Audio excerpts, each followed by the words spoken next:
এই বাচ্চাদের কাছেই যান। আর এগুলো ঘোড়া, বাহ তোদের দারুণ খেলা।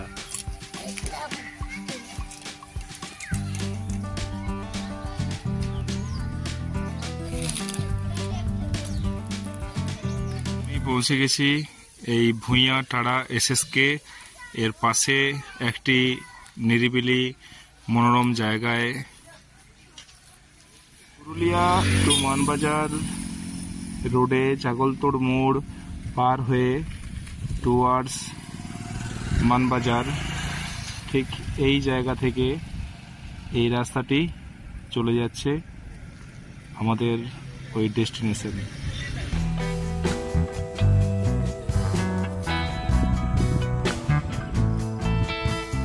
এখানে রয়েছে অনেকগুলি মন্দির,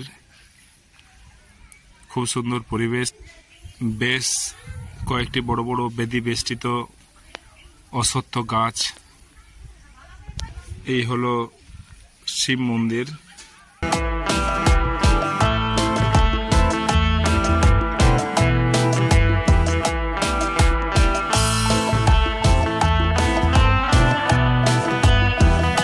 বেদি বেষ্টিত একটি ছাতিম গাছ, বেশ বৃহৎ।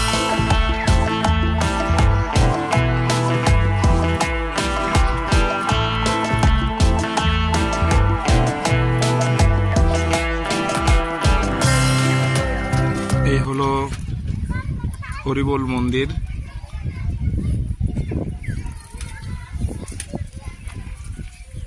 বাচ্চাদের একটি সুন্দর খেলার জায়গা।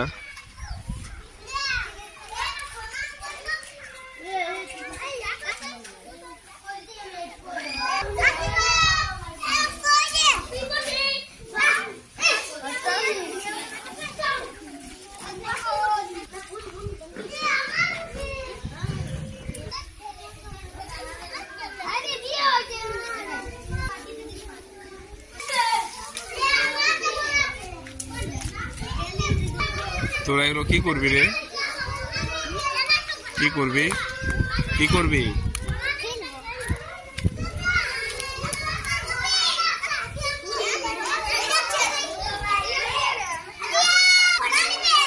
তুই কি করছিস?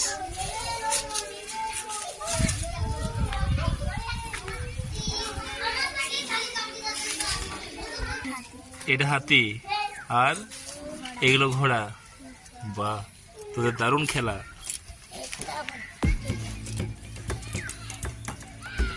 অনেক পুরনো একটি অশ্বত্থ গাছ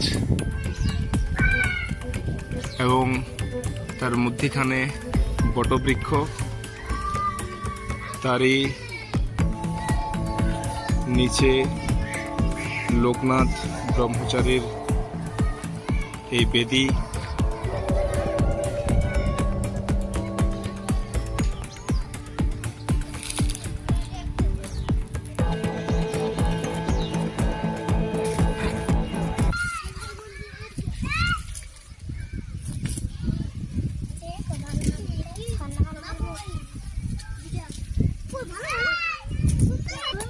এই বাচ্চাদের কাছেই জানলাম এই যে গর্ত, এখানে একটি দুমুখ সাপ সব সময় থাকে। এরাও দেখেছে। কিরে দেখেছিস নাকি? বাহ তুইও দেখেছিস? তোরা সবাই দেখেছিস? কখন দেখতে পেয়েছিস? প্রতি শনিবারে বার হয়। বাহ কি কি হয়? পূজা হয়। কি কি কি পূজা হয়? দুর্গা পূজা হয়, কালী পূজা হয়, আর মেলা হয়। কখন মেলা হয়? পৌষ মেলা হয়, পৌষ মাসে। আচ্ছা এই আর হরিবোল হয় নাকি? হরিবোলও হয়, কীর্তন হয়। বাহ তোদের অনেক ফুর্তি হয় বল।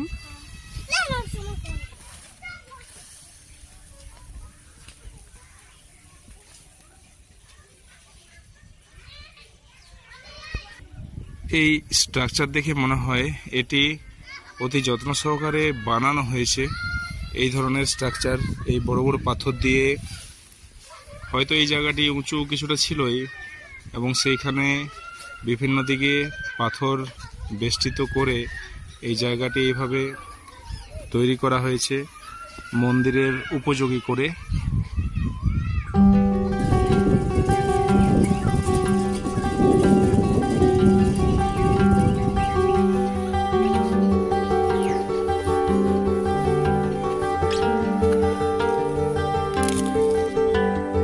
এদিক থেকে ভিউটি ঠিক এরকম।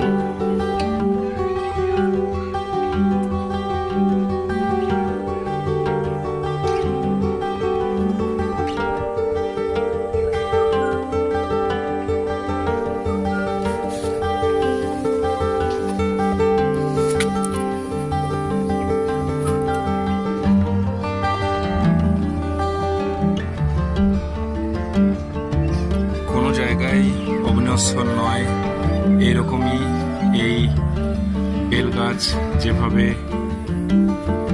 মৃতপ্রায় অবস্থায় পড়ে রয়েছে, এই জায়গাটিরও হয়তো কোনো একদিন হয়তো এরকমই অবস্থা হবে। কিন্তু যতদিন এইভাবে আমরা পাবো ততদিনই আমরা এরকম নিরিবিলি শান্ত পরিবেশে এই সমস্ত মন্দিরের প্রতি আমরাও